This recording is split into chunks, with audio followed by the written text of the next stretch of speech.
In this video, I'm showing you how to sync footage within Adobe Premiere Pro. And also I'm going to be using a tool called Pluralize, which you can use to sync footage as well. So with this example, I have two clips, a piece of video and audio that were shot for an interview for a company that I work for. Now, I can't show you the video because the interviewer hasn't given me permission to actually show this footage in this class, but I can just show you the basic premise of how to sync audio using the audio clips. As you can see here in my timeline, I have the two clips, so I dropped the video onto the first audio and video tracks. And then I dropped the audio file, this mono 001 wave file, onto the second audio track.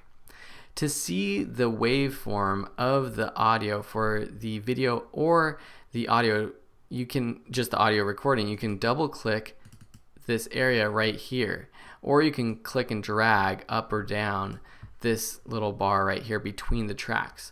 You can zoom in by pressing the plus and minus keys on your keyboard, or by clicking and dragging this bottom little timeline bar down here.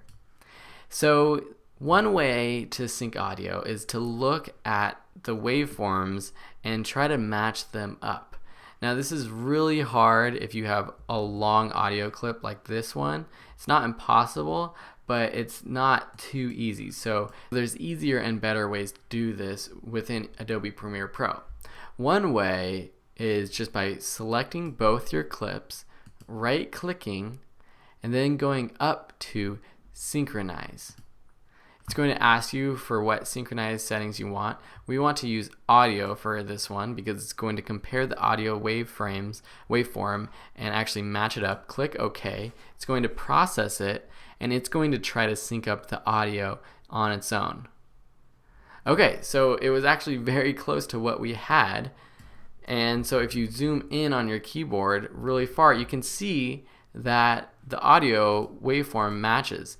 And I can go in and delete the audio from this video clip, which is the bad audio from the DSLR camera, by selecting it and deleting it. You will notice that if you just try to click the audio, it automatically selects the video as well. You can either right click, select unlink, which unlinks the video from the audio, and then delete it, or with it linked, you can just hold the Option or Alt key on your keyboard and select either or, and then delete.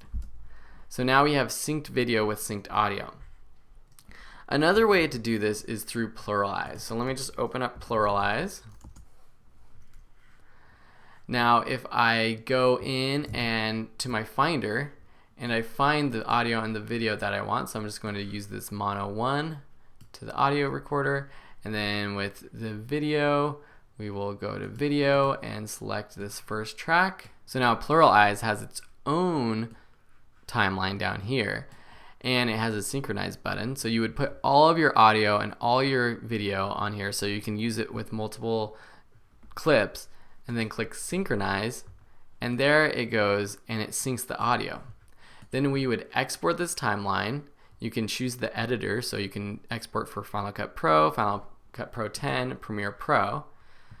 You're going to use a Final Cut Pro XML for Premiere, so just click export. We'll just save it to our desktop and we'll finish it. Now if we go to our desktop, you'll notice that it has this XML file. If I drag and drop this onto my project window, it basically opens up, it creates a new sequence. If I open that sequence, I'm going to turn off the video for this clip by clicking this eyeball and play through. You will see that it has the video and the audio synced, just like we synced up the audio and video here in our Premiere Pro sequence.